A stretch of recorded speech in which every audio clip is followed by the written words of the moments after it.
Acuérdate, Señor, de nosotros cuando llegues a tu reino.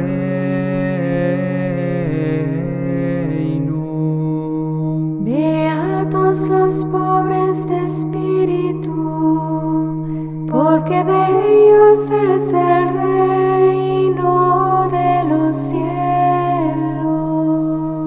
Beatos los mansos, porque ellos heredarán la tierra.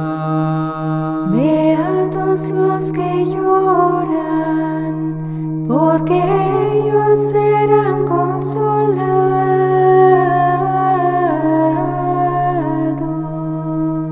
Beatos los hambrientos y sedientos de justicia, porque ellos serán saciados.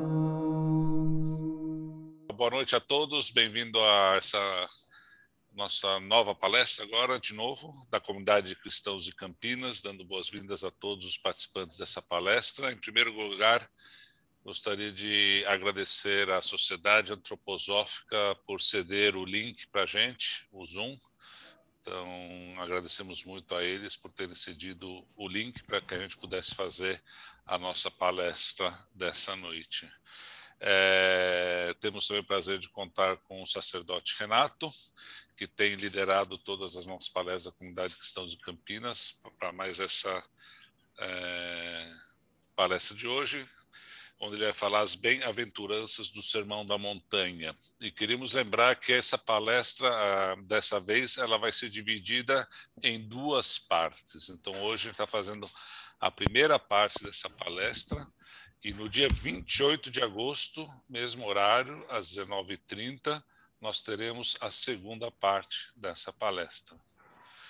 E daqui a pouco eu vou colocar aí no chat os dados para quem sentir à vontade e quiser doar com a palestra do Renato. Eu vou colocar os dados no chat. Ela é aberta a todos e quem puder contribuir com o movimento da comunidade de cristãos, os dados vão estar aí no chat para vocês. E com isso, então, gostaria de passar a palavra para o Renato, para a palestra de hoje.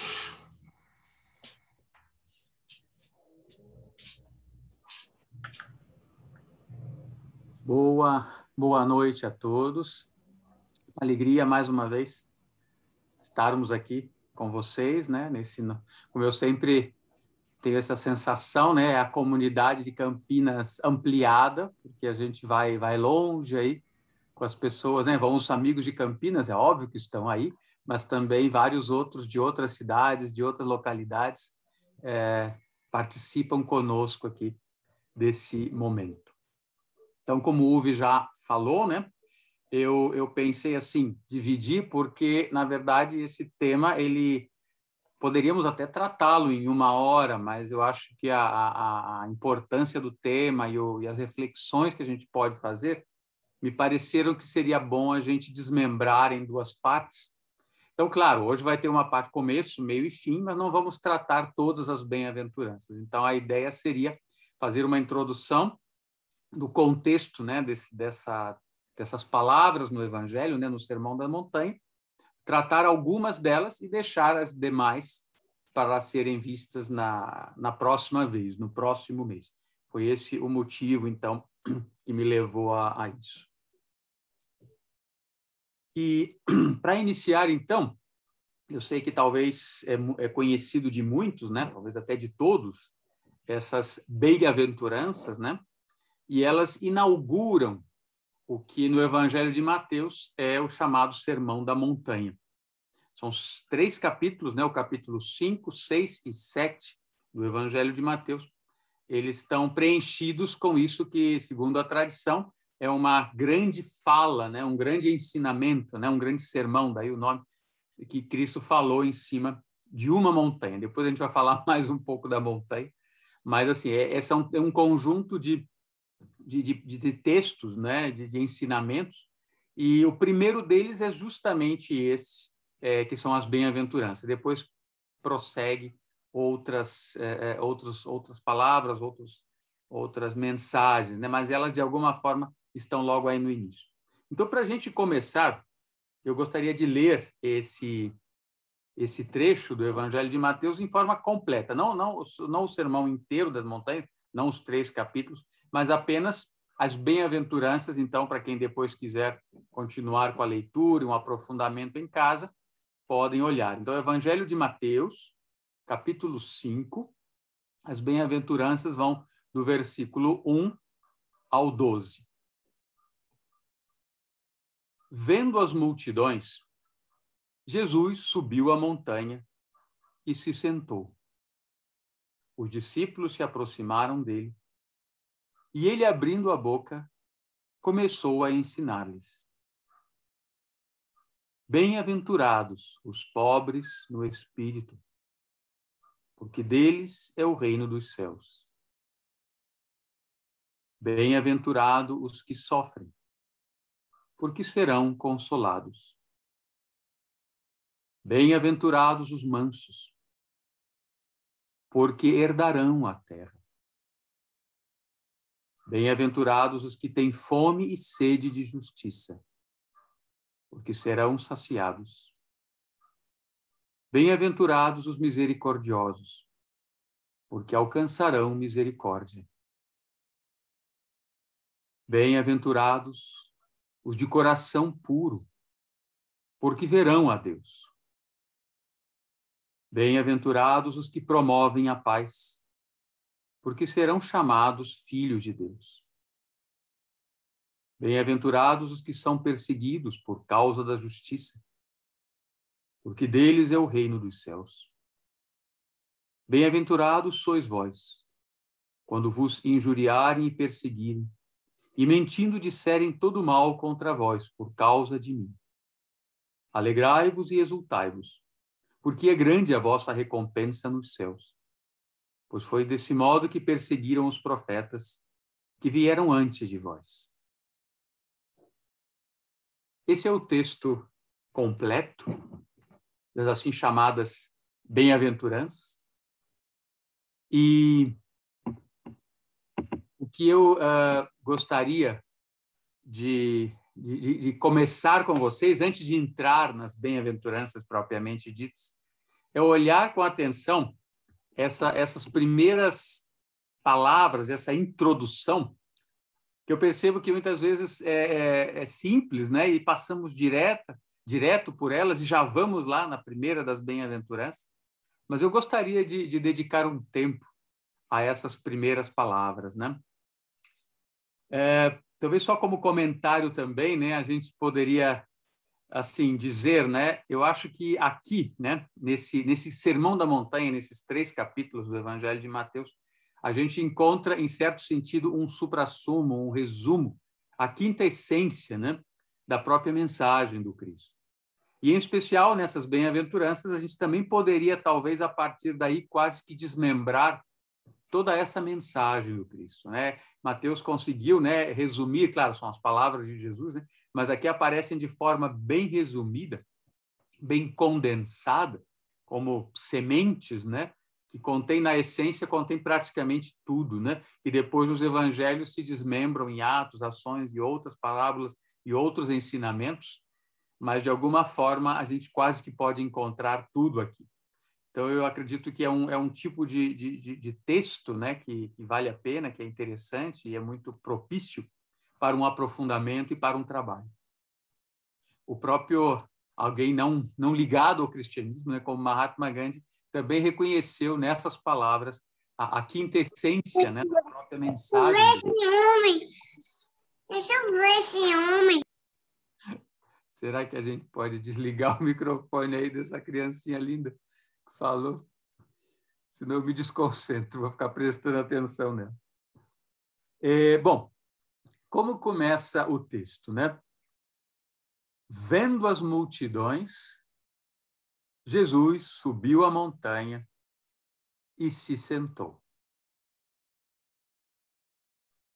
Vamos imaginar o que está dizendo esse texto aqui. Vendo as multidões, tá? Então já começa algo aí, né?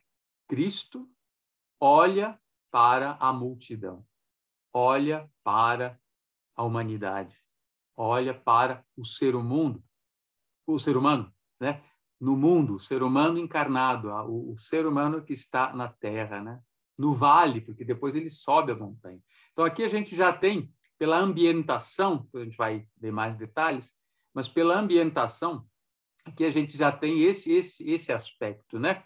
Essa multidão, isso é uma imagem que se repete no Evangelho, a multidão vem de algum lugar para buscar cura, buscar ensinamentos, buscar simplesmente estar ali, né? Recebendo algo, né? Da força, da emanação, daquilo que flui do Cristo, parece que era algo realmente que atraía, né? Muitas pessoas.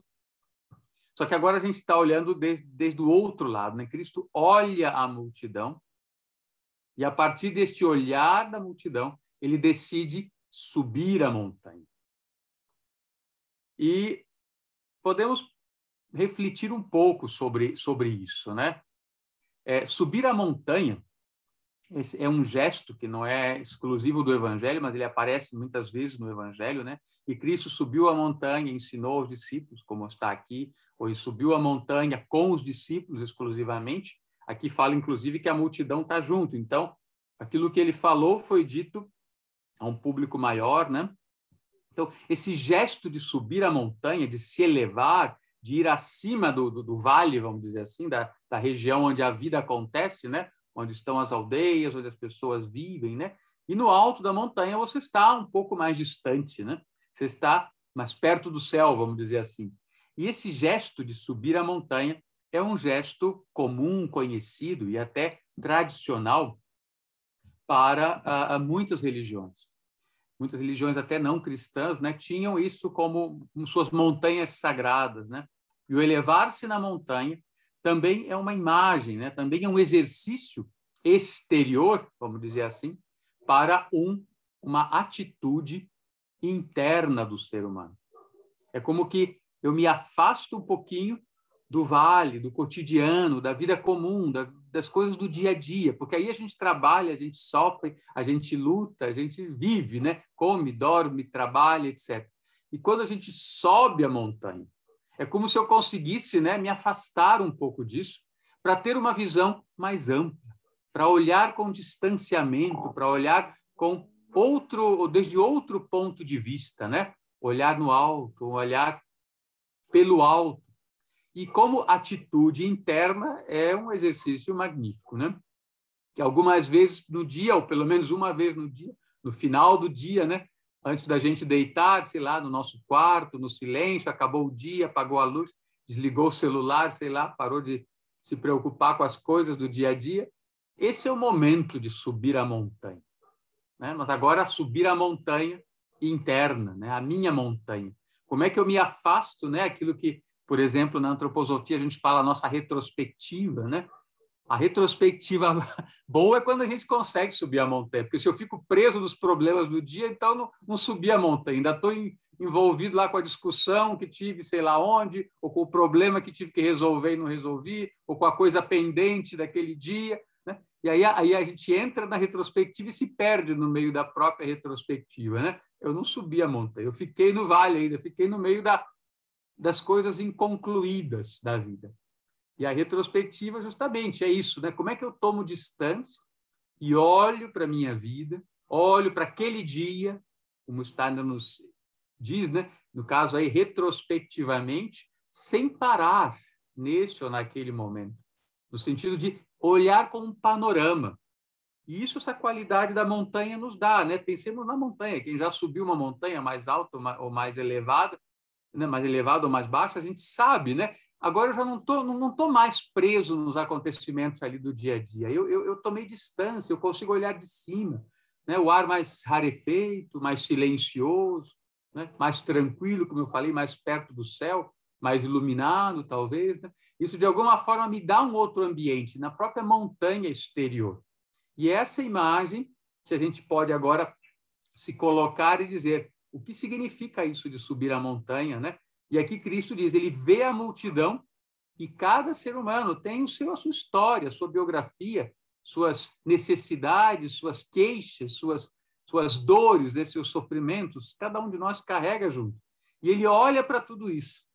E qual é o primeiro movimento, então, dele? Né? Primeiro, além do olhar, né, já é um movimento interno, né? Ele olha, ele presta atenção, ele está interessado. Essa multidão que vem até ele, com questões, com desejos, com expectativas. Então, ele sobe a montanha. E no momento que sobe a montanha, vem dito o próximo gesto, né? Subiu a montanha e se sentou.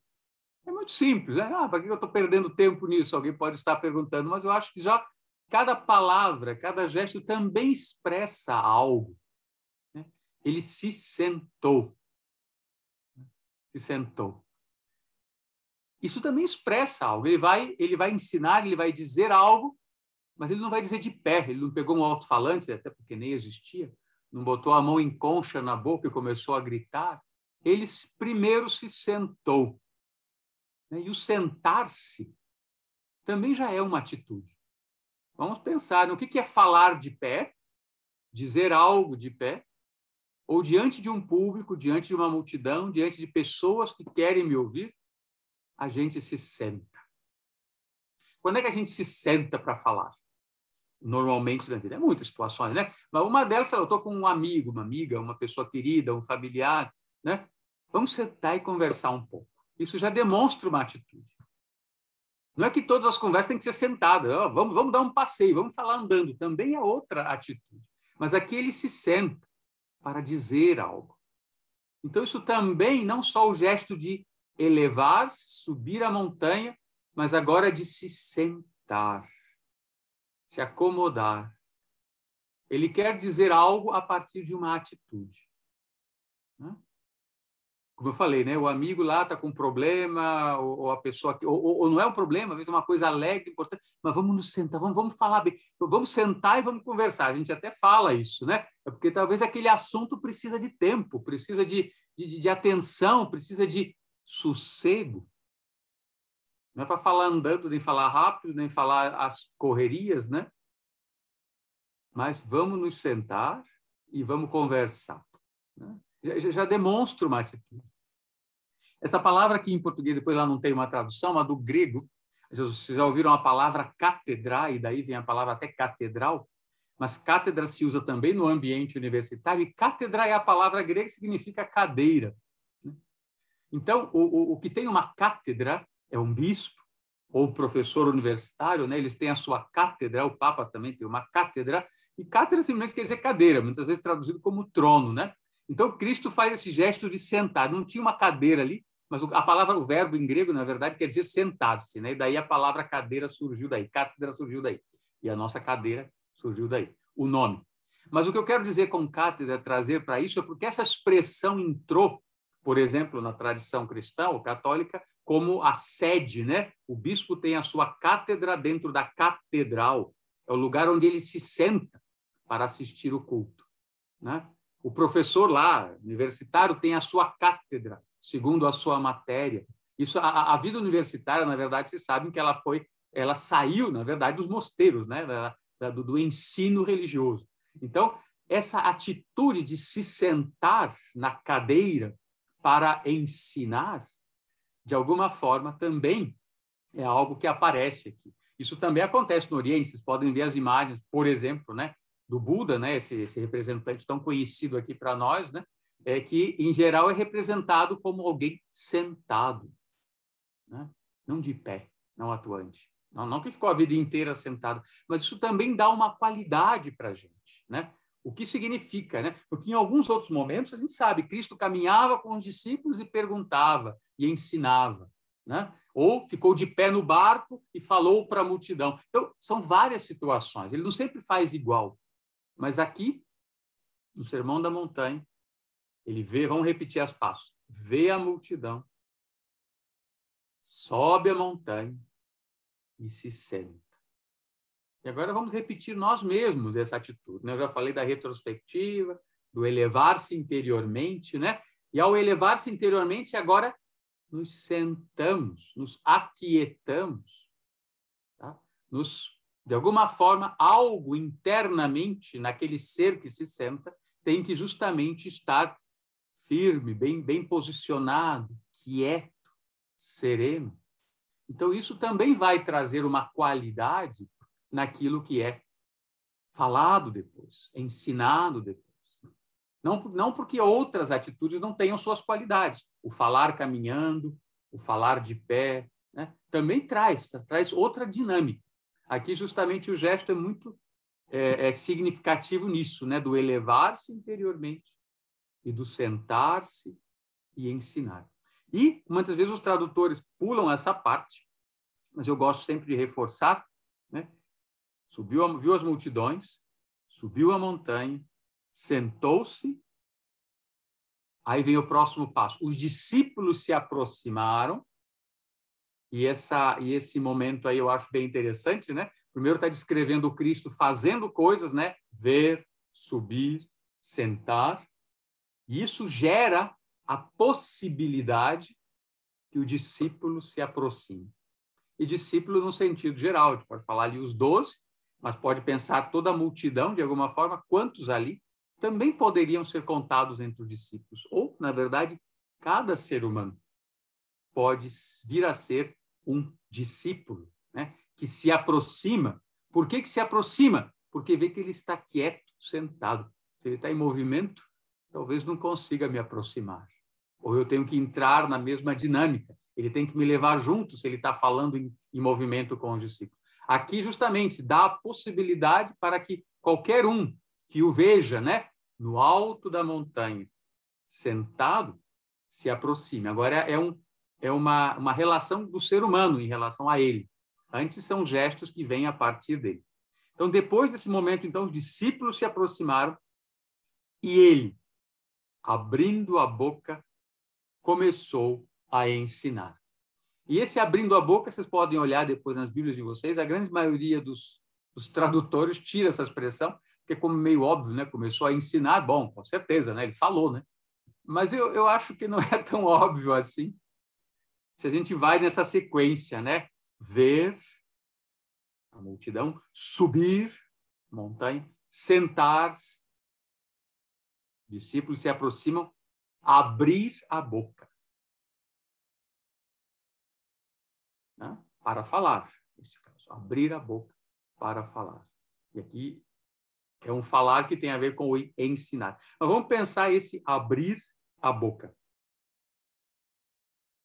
No Evangelho de João, a gente está falando do Evangelho de Mateus, no Evangelho de João, o começo do Evangelho de João, o João não cita nada do Sermão da Montanha. Lucas cita um pouquinho também. Mateus e Lucas, no Evangelho de Lucas, o Sermão da Montanha é bastante condensado. O Evangelho de Mateus é o que dá mais detalhe a isso. O Evangelho de João nem cita isso, mas lá traz uma outra qualidade, né, em relação ao Cristo, que diz: no princípio era o Verbo estava com Deus, o Verbo era Deus, e tudo foi feito por ele, pela palavra, pela força da palavra. O João chama isso em grego do logos, traduzimos em português o verbo, a palavra. Né? Então, essa é uma caracterização, João aborda, né, tenta nos trazer, nos aproximar o ser do Cristo através da imagem, através da caracterização de que ele é a palavra. E, de alguma forma, no Sermão da Montanha, isso fica claro. Que ser é esse? Que olha para a humanidade, que se eleva, e na medida que se eleva, nos eleva juntos com ele, né? Agora se senta, se aquieta, chega num repouso, também a gente podia falar num silêncio, né? Antes de falar tem que haver silêncio, né? Os músicos sempre falam isso, né? Não dá para começar a cantar se não tem silêncio. A música surge do silêncio, a palavra surge do silêncio. Senão é um redemoinho de coisas que entra num fluxo que já vinha de antes, sei lá de onde, se mistura tudo. Para começar algo novo, é importante silenciar. E esse sentar-se também tem a ver com isso. Né? Esse ser que, de novo, olha, se eleva, se senta, se silencia, gera esse silêncio que permite que o ser humano se aproxima, e agora abre a boca, ou seja, permite que sua palavra flua para o ser humano.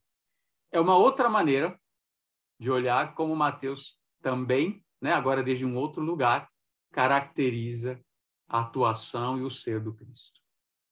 Né, de várias maneiras. Se ele é o Logos, se ele é a palavra, se ele é o verbo, né, quando Mateus diz, ele abriu a sua boca, então algo vai fluir daí, né? Essa palavra criadora, essa força inicial, essa força do Logos, do verbo divino, agora vai fluir nesse contexto. Tá? Um parênteses aqui, eu penso sempre assim, em cada meditação que a gente faz à noite, com todo o nosso esforço, maior ou menor, cada oração, cada momento meditativo ou de reflexão, poderia ser simplesmente essas 5 frases, esses 5 verbos aí que aparecem, né? No início disso aqui, né? Podia ser para a gente um exercício. Né? Como é que eu, né, me percebo olhado pelo ser divino? Como é que eu faço esse movimento de me elevar até esse lugar? Me aquietar, sentei junto. Não está dito que a humanidade se senta, mas dá para imaginar muito bem que quem chegou lá talvez tenha sentado. Para, deixa o barulho, deixa o burburinho, deixa a intranquilidade. Senta, calma, quieta. E agora, não, o ser humano não abre a boca, mas abre o ouvido. No sentido que ele abre a boca, abre o ouvido, para acolher, para receber a palavra. Tá? Então, vocês percebem que pode ser visto sempre dos dois lados, né? O Cristo que olha e o ser humano que, de alguma forma, faz um caminho, né, para ser percebido por ele. O Cristo que se eleva e esse ser humano que também busca esse elevar-se. O Cristo que se senta, silencia e se aquieta, e o ser humano que faz um movimento parecido. E agora vem a conversa. Ele abre a sua boca. E cabe a nós, né, se queremos ouvi-lo, abrir. Né? A gente não abre os ouvidos, mas vocês entendem o que quer dizer abrir os ouvidos. Né? E tem animais que têm essa possibilidade, né? Sobe e desce os ouvidos e direciona os ouvidos para lá e para cá. O ser humano não tem isso. Nosso ouvido, teoricamente, está sempre aberto. A nossa consciência auditiva não está sempre aberta. Né? A gente, às vezes, ouve e não ouve, né? Deixa passar, escuta, ouve e não escuta. Né? Então, aqui o abrir os ouvidos seria isso, né? Como direciono agora toda a minha atenção para acolher o que vai sair da sua boca. E ele começa a ensinar. Né? É o mestre que ensina. E, gente, e nesse ensinar, né? Aquele que ouve, então, se torna um que vai aprender, não é verdade? É um discípulo. Então, a gente sempre pergunta, eu quero ser um discípulo de Cristo. Está aqui a receita, é muito simples. Como é que eu faço para ser um discípulo de Cristo? Me torno visível, faço um caminho, me deixo ver, perceber pelo ser divino, me elevo junto com ele, aquieto a minha alma, silencio a minha alma, abro os meus ouvidos. Aí eu estou na condição de discípulo. Discípulo não é aquele que sabe tudo de memória, né, na cabeça, e agora já sei, isso não é discípulo, isso é o mestre. O discípulo é aquele que fez esse caminho. De novo, né, não é? E, gente, isso aí quem é professor também sabe, né? Que arte é, né? Diante de uma classe, a gente faz isso diante de cada classe, né? Cada um chega da sua casa, as crianças, os jovens, uma classe de adultos, um seminário, né? Cada um vem do seu lugar, as multidões, e na multidão vem tudo. Vem as emoções, vem os burburinhos, as fofocas, os risos, as brincadeiras, está tudo bem, mas é tudo diversificado, é uma colcha de retalhos. Como é que a gente faz com que esse mundo que chega aí de fora entre na sala de aula, na sala de palestra, no pátio de reunião, não importa o local. Chegaram todos ali, concentram todos numa atitude de atenção e elevação interior. Pode ser para uma aula, mas tem que prestar atenção. Ficar quieto, deixa a fofoca, a brincadeira, o que foi conversado antes na pausa, deixa de lado, presta atenção e só aí o professor, por exemplo, tem condições de começar a falar. Senão, é palavras jogadas ao vento. Se metade da classe não está prestando atenção, ainda está com as conversas de antes, todo professor sabe bem disso. Como é difícil, né? E que arte é construir essa situação. Tá? Aqui no Evangelho está dito de uma forma muito lapidar, rápida, simples, mas, de alguma forma, esse ser, né, Cristo, Jesus Cristo, tinha essa habilidade, essa qualidade, né, deixar a humanidade vir e fazer tudo isso.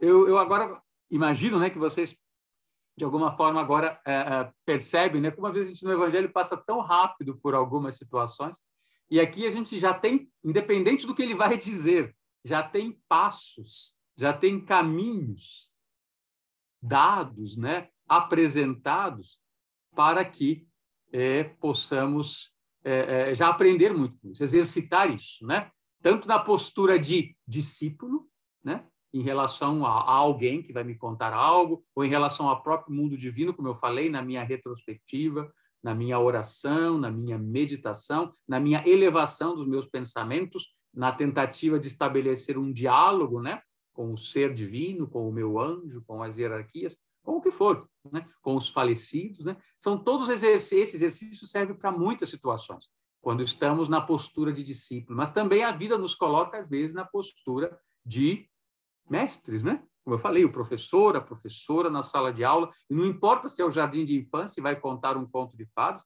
ou se é o ensino médio, ou se é um professor universitário, ou se é um palestrante, ou se é alguém falando para um público, né? A atitude pode ser muito similar, né? Como eu crio esse ambiente, né, de falar e ser ouvido, ou de ouvir o que está sendo falado. Depende sempre da posição, né, em que eu estou. Ou aquele que fala, ou aquele que escuta. Mas é um enorme exercício, uma enorme exercitação e possibilidades que aqui nos mostram. E isso eu acho fundamental a gente, como eu disse antes, né, só ficar nesses... São 2 primeiros versículos do Evangelho de Mateus, aqui no capítulo 5, que mostram isso. E a partir daí a gente diz, poxa, então o que vem agora deve ser importante, né? Se tem todo esse caminho, se tem toda essa preparação, o que vem agora? E aí ele, na verdade, são 9 vezes, né? Ele usa essa palavra, e vamos falar um pouquinho da tradução, né? Que eu li como bem-aventurados. Muitas vezes é traduzido como felizes, alegres. E essa palavra é uma palavra de bastante difícil tradução. E nas diferentes línguas ela foi sendo traduzida, né? Na verdade, o bem-aventurados é a tradição mais próxima do latim também, né? Do grego para o latim, né? Beatos, benditos, né? É aquele que é bem-aventurado, né? E o que é isso? E o que é isso?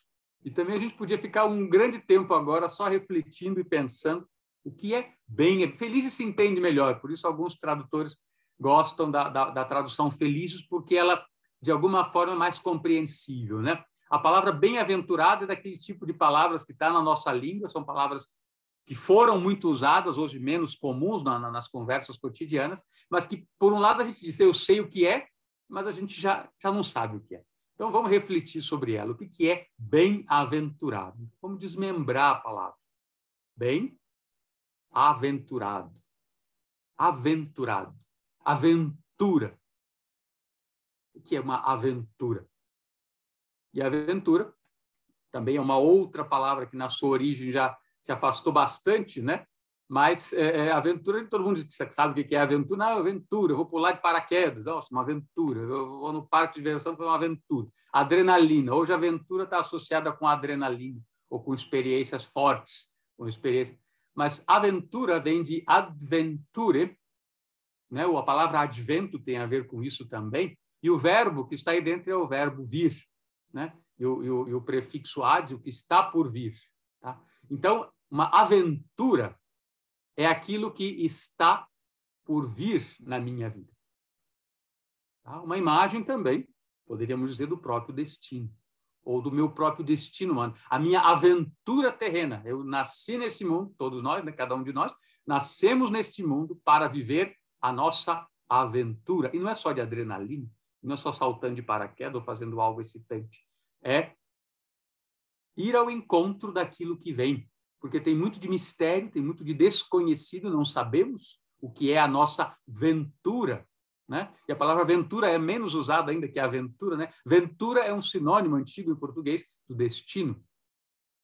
Tem aqueles personagens antigos aí da Boa Ventura, né? o fulano que tinha uma boa... Na verdade, é isso, ventura o que vem é o destino. É o destino que vem ao meu encontro, né? E aqui aparece acrescido, então, dessa palavra bem-aventurados, né? Ou seja, aventurados somos todos. O fato de ter nascido no mundo, numa encarnação, nos traz uma aventura, um destino próprio. Mas que esse destino que a vida nos traz nos seja bom, benéfico, tenha algo de bom, né? E bom, gente, não significa necessariamente lindo, prazeroso, rosa, sem problemas. As dificuldades também podem ser boas, né? Os esforços, o que vem pelo destino, né? Se a gente parte desse princípio, né? O que o destino nos traz, de alguma forma, é bom. Ou, pelo menos, eu posso tentar começar a entender o que há de bom nisso. E aqui começa, então, de novo, a questão do aprendizado. Quando a gente diz a palavra apenas felizes, eu acho que esse aspecto, às vezes, fica um pouco esquecido, né? E o bem-aventurado aponta para isso, né? Como eu olho para o meu destino, para o que está por vir na minha vida, e começo a perceber a questão, o que há de bom nisso? O que há de aprendizado? Não falamos que era um aprendizado, né? Ele vai falar e vai ensinar. Ele começa dizendo, né? O ser humano, que aqui é dito no plural, e não dito diretamente a quem. Bem-aventurados são aqueles que... Bom, então, é uma possibilidade de eu começar a olhar o que vem ao meu encontro, e do futuro, né? Não é interessante? Não é o que vem do passado. Isso talvez eu já sei. Tá? Mas o que vem do futuro, que eu ainda não sei. Como eu aprendo a olhar para isso, e a partir desse olhar para isso, percebo algo bom. Bem-aventurado. Aí eu sou um bem-aventurado, né? E, de novo, aqui, não é uma, como é que eu vou dizer assim, uma coisa que acontece por si só, é todo um título, vamos dizer assim, uma expressão que é uma conquista do ser humano. Não é dada de entrada. Sempre estamos com a consciência desse nível de olhar as situações que nos vêm e aprender com elas e tirar algo de bom delas, quando estamos nesse estado aí que o Cristo chama de bem-aventurança. Quando não estamos, nos revoltamos com o destino e brigamos com a vida e culpamos o outro. Não, a culpa é dele, a culpa é daquele outro, a culpa é do governo, sei lá. Claro que então, não temos que eximir a culpa de outros que são culpados também. Mas o quanto isso dá, de fato, é só uma coisa de fora, ou o quanto eu sou capaz de pegar essa situação difícil de fora e transformar em algo positivo e bom. No momento presente, né, como humanidade, é a grande pergunta, né? O que aprendemos com essa pandemia, o que estamos aprendendo, o que tudo isso nos está trazendo, e a gente pode encontrar um monte de motivos que foram ruins, difíceis, complicados, e todos vivemos isso, estamos vivendo as perdas, né? Dos amigos, dos familiares, a perda do emprego, a perda de uma situação de vida, as crianças perdendo o seu trabalho escolar, sua relação com os amigos, ou seja, perdas em muitos lados. Mas é só isso? E essas perdas, o que nos trazem essas perdas de ensinamento, de evolução, de aprendizado, né? Então, eu só queria mostrar que já nessa palavra, né, nessa expressão, quando Cristo olha para a humanidade e quer dizer algo, ele começa dizendo, você, ser humano, tu, ser humano, pode vir a ser um ser que aprende a olhar para o destino, abraçá-lo com alegria, por mais difícil que possam ser as coisas, e transformar isso num aprendizado positivo para a tua própria vida. Isso é a bem-aventurança, né? Eu queria talvez trazer um outro aspecto, que talvez não está tão diretamente aqui, mas que já são parte das minhas reflexões pessoais, então, sobre isso, né? E deixo aqui para compartilhar com vocês. Eu tenho a sensação, já há bastante tempo, muitos anos esse texto, né? São textos que a gente volta sempre a ler e medita e reflete e acha que entendeu e depois entende de outra maneira e aprende de novo e aprofunda mais. É o tipo de textos, né? Que a gente pode sempre, né? Voltar a lê-los, e nunca é uma leitura terminada, né? Mas eu tenho pensado muitos anos sobre essas bem-aventuranças, e uma coisa que cada vez vai ficando assim para mim bastante mais evidente, né? é que, se a gente quiser agora fazer uma abordagem assim, mais com conceitos da antroposofia, né? Eu tenho a sensação que essas bem-aventuranças é como este olhar do Cristo que ajuda o ser humano a direcionar sua consciência para processos que estão além dos processos exteriores, físicos da vida. Para dizê-lo com uma outra terminologia, processos vitais, processos do mundo etéreo. Até pelas imagens que eu já descrevi para vocês antes, né? A gente estar no vale, vamos voltar à imagem lá, vale e montanha. Ao estar no vale, eu estou bem na terra, né? O meu trabalho, a minha vida.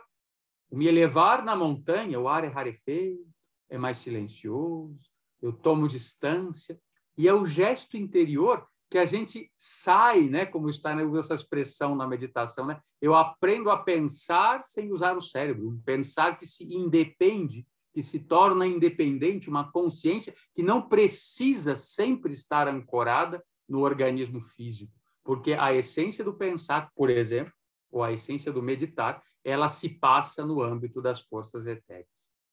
Mas, claro, a gente, na prática da vida, em geral, tem esses dois âmbitos unidos. Só para dar o exemplo da questão da cabeça. A gente pensa e, de alguma maneira, usa o cérebro como ferramenta física para pensar, mas o processo do que acontece aí é um processo etéreo. E aqui, nesse momento de subir a montanha, eu estou deslocando algo, mas mantendo a consciência na montanha e não no vale. Então, eu tenho essa sensação que nesse processo aqui, né, que o Cristo descreve, é como que o que vai acontecer daqui para frente tem a ver com esse ampliar da consciência para os processos etéricos vitais que acontecem em nós, que acontecem no mundo, que acontecem na vida. Eu tinha esquecido antes, mas agora cabe aqui nesse momento falar, né? Eu falei da montanha e acabei de dizer para vocês que montanha é essa. Eu queria mostrar uma foto dessa montanha. Deixa eu só abrir aqui.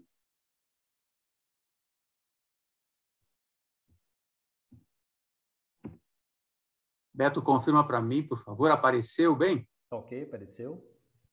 Então, nós estamos em cima dessa montanha. Isso é uma foto atual, né? Uma foto recente desse lugar. O que vocês veem é a região da Galileia. E essa quantidade de água é o que nos evangelhos se chama o Mar da Galileia, que na verdade é um lago, é o Lago de Tiberíades, mas que em termos antigos era chamado Mar da Galileia. E é nesse lugar onde Cristo encontra os primeiros discípulos, né? São pescadores dessa região. E esse lago, como vocês podem ver, né? Tem lugares, né? Como ali na direita da imagem, aqui eu estou passando o meu cursor, não sei se dá para ver, tem vales, né? Onde tem as cidades, mais lá na frente tem outra cidade do outro lado, e tem elevações, colinas. Essa montanha é o chamado Monte das Bem-aventuranças, justamente por isso. É uma dessas montanhas, dessas pequenas colinas, não são muito altas, que chegam praticamente até dentro do lago, né? Descendo aqui, você praticamente já sai ali na água, né? Ela está fora do lago, né? Na verdade, ela pertence à margem, mas ela quase que adentra, como vocês veem lá na frente também tem outras colinas quase que adentram na água. Então tem regiões mais planas e tem regiões mais elevadas. Essa é uma delas que, segundo a tradição cristã, parece que Jesus subia essa montanha. Parece que também, isso aí não se tem muita certeza, mas se afirma assim, que foi nessas montanhas que também aconteceu aquela alimentação dos 5.000. Ele subiu a montanha, os discípulos, a pessoa. Então, essa montanha especial, tem duas montanhas muito especiais, assim, na verdade são 3 montanhas que a gente podia falar dos evangelhos. Uma é essa montanha das Bem-aventuranças, que fica na Galileia. Depois tem a montanha da Transfiguração, que fica no norte do país, perto de uma colina maior de montanhas, que é o Monte Carmelo, né? Não é na Galileia, mas é ao norte também, e tem a montanha, que é o Monte das Oliveiras, que esse fica próximo a Jerusalém. Em cada uma dessas montanhas é citada alguma situação. Não vou mencionar as outras, seriam outros assuntos, a gente está falando aqui do Monte das Bem-aventuranças. Mas eu queria que vocês olhassem um pouco essa paisagem, né? A foto, podem pesquisar depois na internet, né? Montanha, ou Monte das Bem-aventuranças, ou das Beatitudes, também é chamado assim, que vocês vão encontrar algumas fotos aí na internet, né? E aí vocês podem, talvez, entrar um pouquinho, né?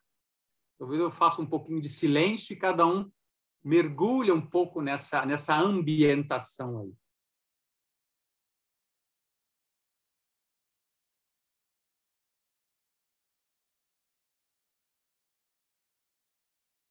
ou seja, esse céu azul, esse ambiente de colinas verdes, né? A gente fala em Israel e pensa num deserto.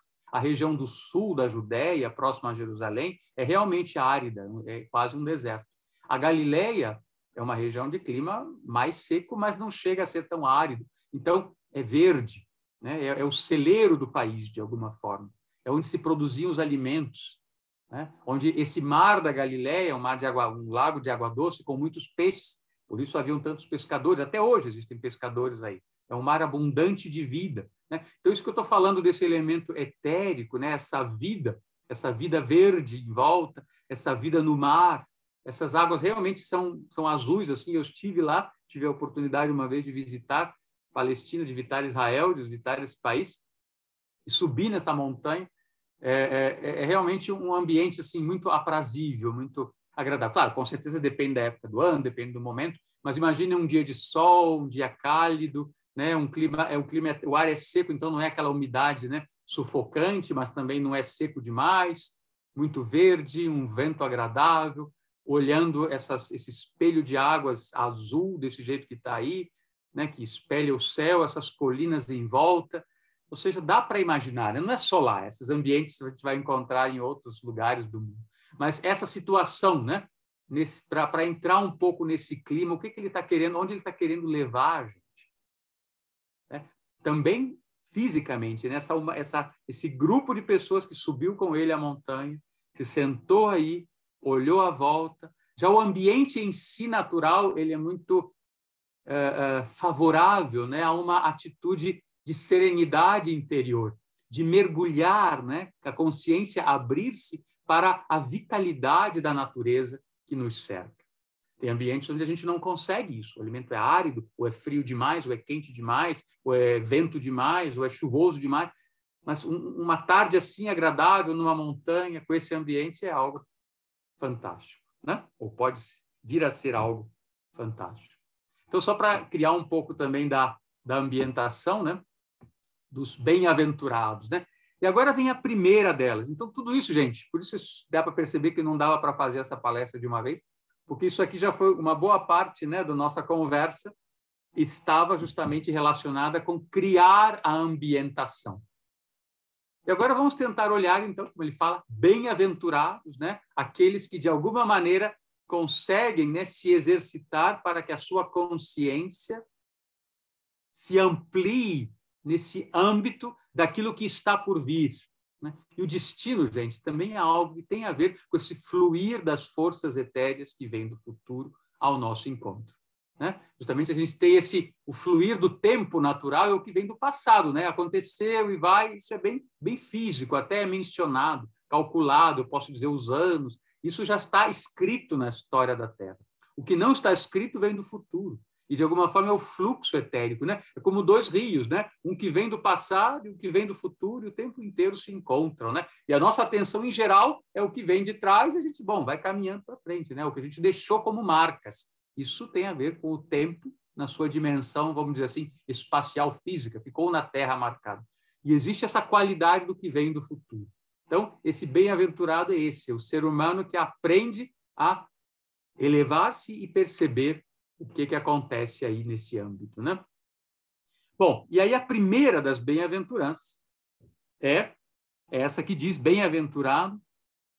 Às vezes se traduz os pobres de espírito, mas, na verdade, literalmente é os pobres no espírito, porque deles é o reino dos céus. Vamos só ficar com a primeira expressão. O que é isso? Pobres no espírito. Essa imagem, essa expressão, né? Ela dá para pensar muito. E tudo que eu disser aqui, na verdade, vai ser apenas uma abordagem, porque não é com isso que eu pretendo fechar o assunto. Mas só queria colocar em movimento, né, alguns pensamentos, né? Muitos já pensaram, refletiram sobre isso, né? E justamente, né, o que é isso ser pobre, né? Pobre é aquele que falta algo, lhe falta algo, ele percebe a sua carência em algo, né? E o rico é o que percebe a sua abundância em algo. E aqui significa ser pobre no espírito. E, bom, é uma pergunta também. Alguém pode dizer, mas eu não sou pobre, eu já sei tanto, já estudei tanto Steiner, já li tanta Bíblia, já sei tantas coisas, eu sou rico, né? Mas, por outro lado, também, a gente sabe que não é, nunca termina, né? Posso aprender mais, né? Aquela frase do célebre Sócrates, né? Eu só sei que nada sei. Quanto mais eu aprendo, quanto mais eu estudo, quanto mais eu me aprofundo, mais eu percebo, né, como o universo, né? Quanto mais a gente olha para o céu e bota mais um telescópio, a gente vê que o negócio é muito maior e o que eu, na verdade, consegui pegar e aprender é muito pouco. Tá? Então, um pouco uma qualidade, uma interpretação, é óbvio, dessa expressão, né?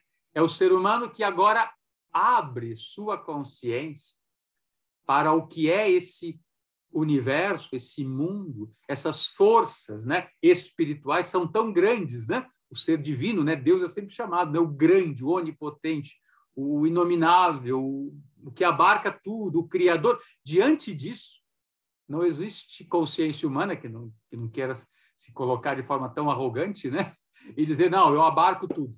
Não abarco nada, eu abarco uma parte, um mínimo, a pontinha de um iceberg. E aí a gente vê, puxa, como me faltam coisas. Como me faltam coisas para saber. Uma certa humildade também, né? E daí justamente dizer, puxa, né, aquilo que eu sei, que eu apreendi, que eu entendi, com todo o meu esforço até esse momento do ser divino, do espírito, é muito pouco.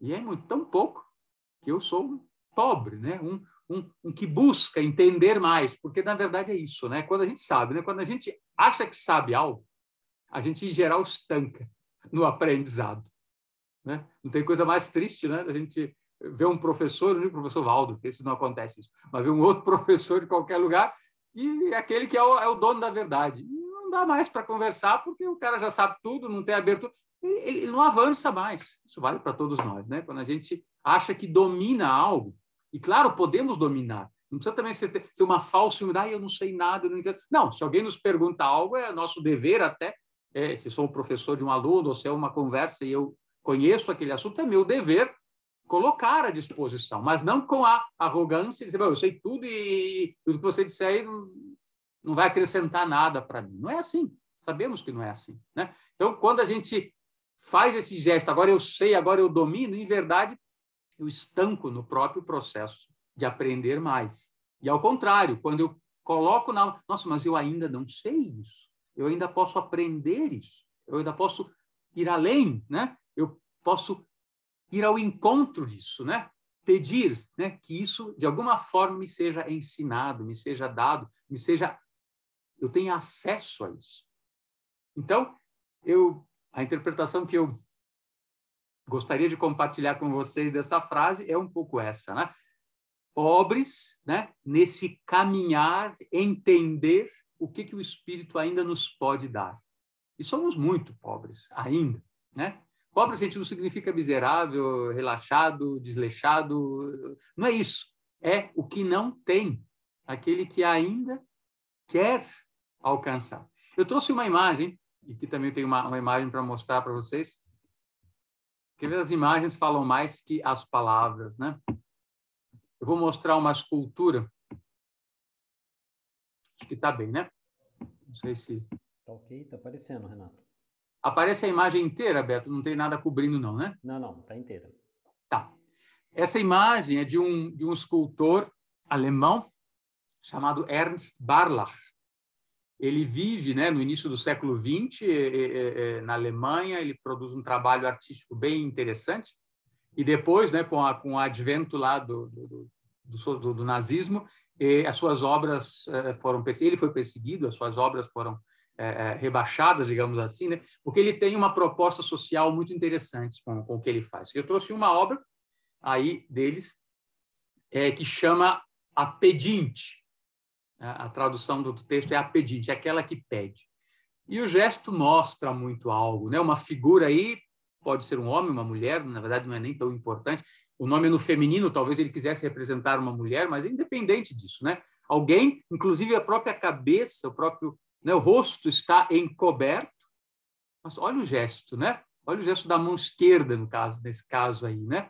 Veja assim, isso expressa muito uma atitude de alma. E para mim é um pouco essa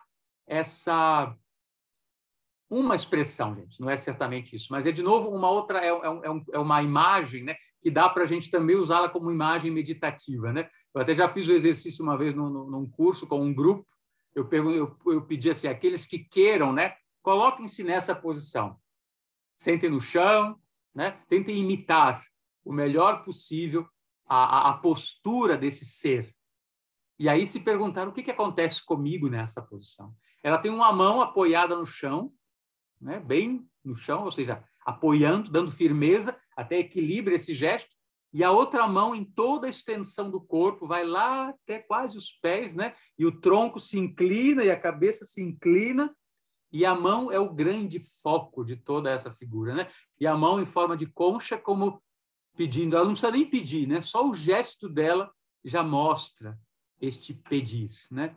E aí eu sinto que essa imagem também expressa algo, com certeza, não sei se o Barla pensou nessa frase que nós estamos falando, mas para mim ela expressa muito essa atitude, né? Que quando a gente agora, vou fazer lá a minha meditação, vou fazer a minha oração, vou tentar me aproximar, eu tenho uma questão pessoal, uma questão de destino, uma questão de vida, que postura eu poderia ter diante do ser divino, porque eu tenho o direito de pedir, mas, né?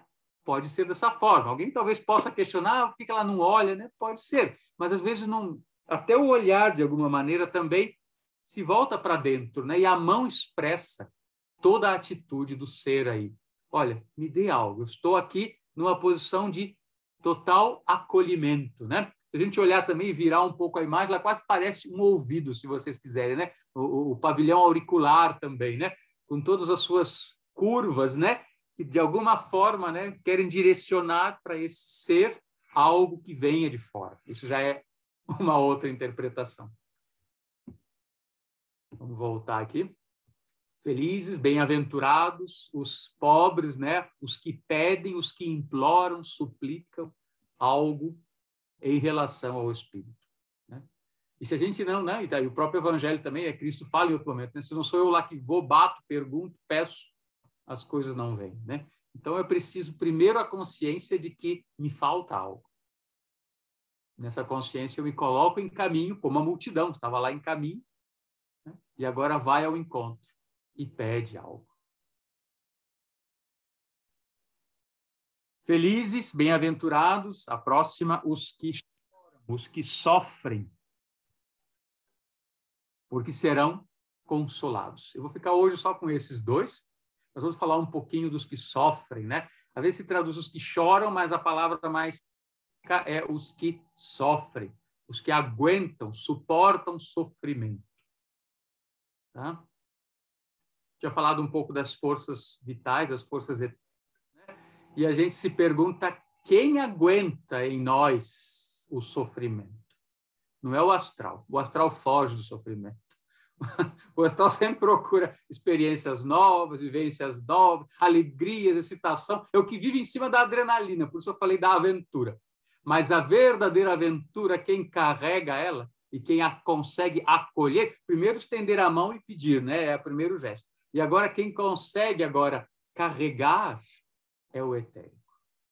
E é o que se transforma por isso. Então aqui de novo ele aponta, né? Bem-aventurados, né? Aqueles que olham para o que está por vir, né? Primeiro com perguntas, que é isso que vem ao meu encontro, né? O que eu posso aprender disso? É o tema aí da primeira bem-aventurança, né? Eu não sei, não entendo, falta muito ainda. Será que pode me vir um pouco de compreensão? Mas à medida que venha, né, essas coisas, eu tenho que aguentá-las, né? Eu determino situações, vem a pandemia, vamos pegar a pandemia. Quem que aguenta isso? O etérico não aguenta. Já se irrita, já se deprime, vai embora, já se ilude, né? O etérico se a gente fosse falar de temperamentos, né? É a coisa do sanguíneo, né? Tá nisso, tá naquilo. A nossa alma sempre precisa estímulos novos, né? Do ponto de vista anímico, do astral, do corpo astral. O corpo etérico é aquele que é o fleumático, que vai em frente, que aguenta, que carrega, que leva pela vida, pelos anos, situações não resolvidas, problemas, né? Isso é uma qualidade. E aqui o Cristo aponta o olhar para isso, né? O saber carregar e aguentar. E não é que resigna e se não vai nada, nunca vai mudar, minha vida é uma desgraça. Não se trata disso. Se trata de situações, e quantas situações a vida nos traz, que a gente sabe que não tem como fugir delas. E que sejam, então, que sejam carregadas. Né? Não é arrastadas como correntes assim pelo caminho, mas carregadas interiormente, levadas em frente. E isso é uma qualidade que a gente só vai adquirindo na vida quando a gente realmente leva essas situações ao âmbito das forças etéreas, né? Porque aí elas são carregadas de verdade. Elas são levadas pela vida e vão sendo trabalhadas e transformadas. Então, bem-aventurados, né, aqueles que, de alguma forma, carregam o sofrimento, mas levam isso como um aprendizado, né? E quando a gente traduz, felizes os que sofrem, é quase uma contradição, né? Como posso ser feliz se eu sofro? Mas no sentido de saber carregar as dificuldades, os problemas, as coisas que vêm, porque vê um sentido transformador nisso. Isso também tem a ver com essas bem-aventuranças. Tá?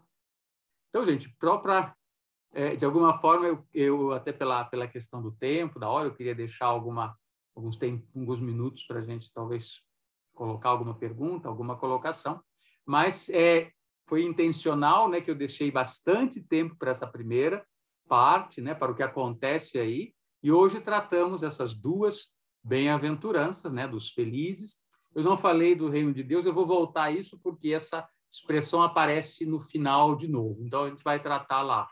E aqui, né, a segunda consequência, né, felizes os que sofrem, porque serão consolados, de alguma forma eu já trouxe isso na imagem que eu falei, né? O saber carregar interiormente uma vicissitude, uma dificuldade, isso se transforma em algo, isso já é um consolo. Porque o negar e se rebelar contra isso, eu nunca resolvo, é sempre uma ferida aberta. E ao passo que, ao levar isso para um âmbito e carregá-lo e transformá-lo, isso gera um alívio. Consolo é sempre um alívio. Então, a gente pode ver também que aqui tem algumas indicações, né? Então, por hoje, eu acho que seria prudente, seria bom a gente deixar aqui. E na semana que vem, vamos dedicar, então, o tempo inteiro a olhar as próximas bem-aventuranças na sua totalidade. Porque elas fazem algo parecido, mas tem algumas diferenças aí pelo caminho.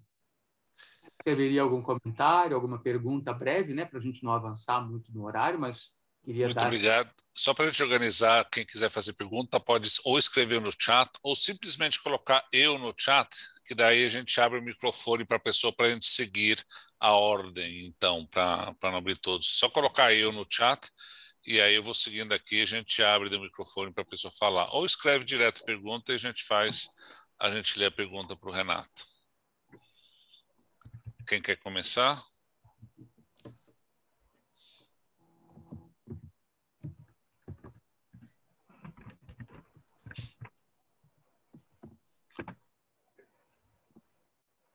Só para colocar, eu acabei de colocar aí no chat, não sei se todos viram, acho que todos viram, o nome do artista que eu mencionei antes, tá? Ernst Barlach. Podem botar na internet, vão achar um monte de imagens dele, inclusive essa daí.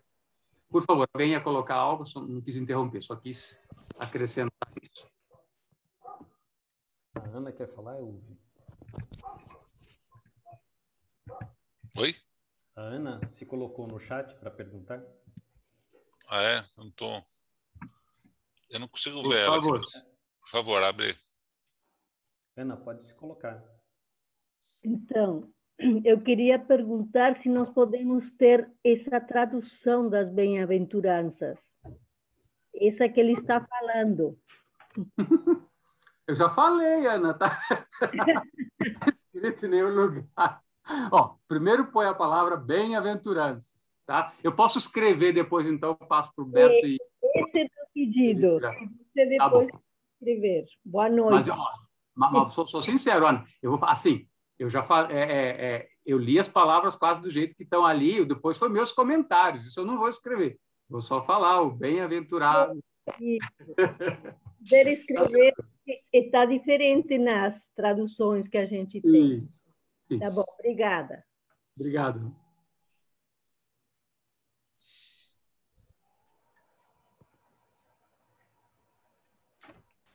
O que mais? Alguma pergunta, alguma dúvida?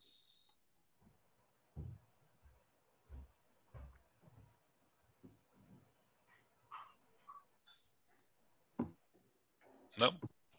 Então, tá bom, podemos deixar. Acho que a gente pode encerrar. Eu gostaria, em primeiro lugar, de agradecer ao Renato por essa linda palestra de hoje.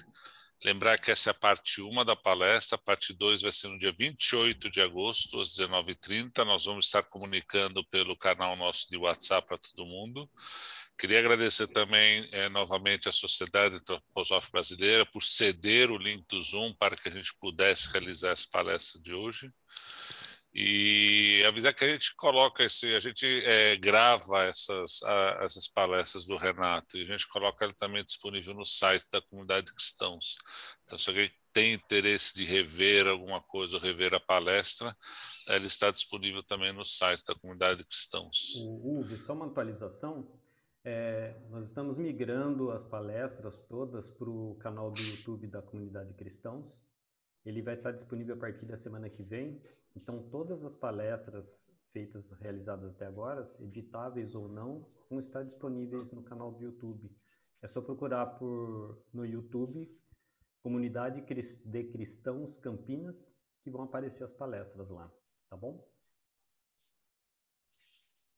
O outro detalhe é que esta reunião, que vai acontecer a segunda parte no dia 28, é o mesmo link, dá para se aproveitar o mesmo link, nós vamos utilizar o mesmo link para facilitar, para não ter alguém perdido aí, tá bom?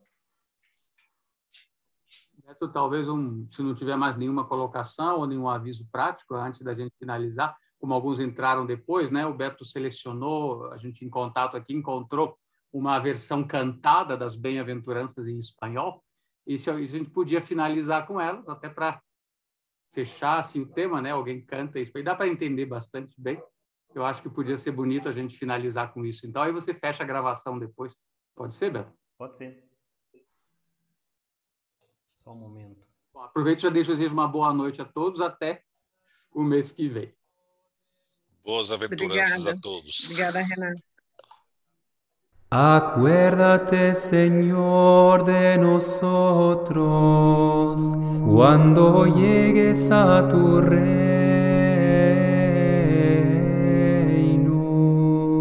Beatos los pobres de espíritu, porque de ellos es el reino de los cielos. Beatos los mansos, porque ellos heredarán la tierra. Beatos los que lloran, porque ellos serán consolados.